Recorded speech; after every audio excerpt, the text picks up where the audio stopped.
Stones, picked up from a nature walk.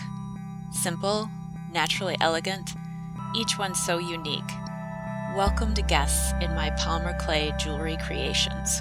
Let's make a stone-inspired fairy necklace. This is Caroline from CertainlyCaroline.com, inspiring you to imagine, then create your own fairy tale world with weekly Polymer clay tutorials. Look for a link at the end of the video and in the description below that will list everything I used for the project. Sculpting the Fairy pendant.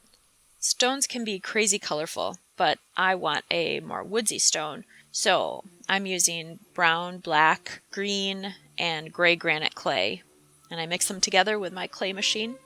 If you don't have a clay machine, just mix the colors with your hands until you get kind of a marbly look. I start with some basic forms. I make indents in the clay as eye sockets, and balls of clay become the eyes.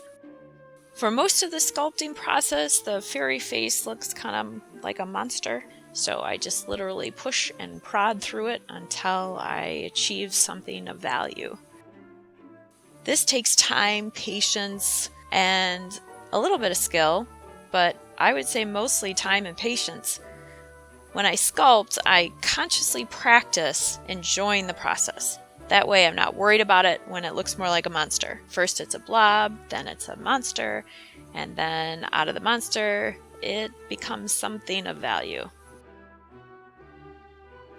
By the way, I'm producing a series of videos that are unedited, step-by-step guides teaching how to sculpt. If you'd like to know when that's released, look for the link to get on my mailing list in the description below.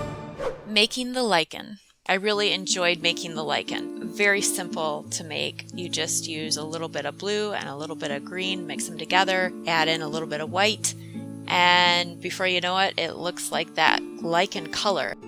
And then you just kind of pick at it with a little pointy tool, and it's amazing how much it looks like lichen.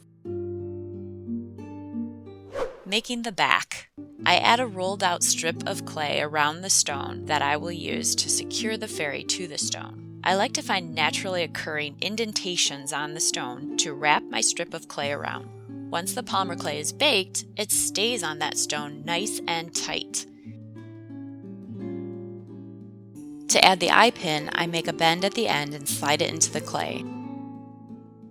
Then I push the clay over the bend, ensuring that the eye pin doesn't fall out. Also make sure the size of your eye pin fits well with your chain, and you'll want to consider the weight of the stone in relation to the strength of the jewelry finding. Making the leaves. I look for leaves from my backyard with very distinct veins, kind of like a nurse does right before poking you. I make the shape of a leaf and then press the leaf onto the clay for a wonderfully realistic texture. And I add the leaf hair onto her head with some liquid Sculpey. Sculpting the ears. What, pray tell, is more enjoyable than sculpting fairy ears? Drinking coffee. Okay, but that's not fair. I work so hard on the face, but it isn't until I add the ears that I see character come through. And fairy ears are fairly easy. Yes, I did practice that. Just look up images of ears online, sculpt what you see, then pull the ears a bit with your fingers to make lovely pointy things happen. Time to bake your fairy necklace. After baking and cooling, I get out black acrylic paint, some water, and a paintbrush. I smother it in black paint. I go crazy and get it all over, even all over my hands.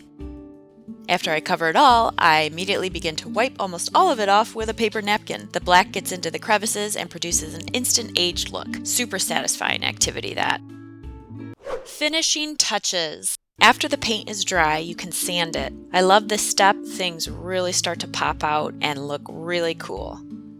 I start sanding on one side of the face and work my way to the other side, taking care not to over sand. When I use acrylic paint, I also like to varnish, especially for jewelry that gets handled a lot. I use a water-based polyurethane called Varathane in the matte finish. You don't have to limit your imagination to just a fairy necklace. You can use these techniques to make all kinds of different nature-inspired polymer clay jewelry designs. Also, I'm providing a link here and in the description below that lists everything used for this project, along with line-by-line instructions. If you liked this video, click the like button and be sure to subscribe to my strange little world of polymer clay fairy tales if you haven't already.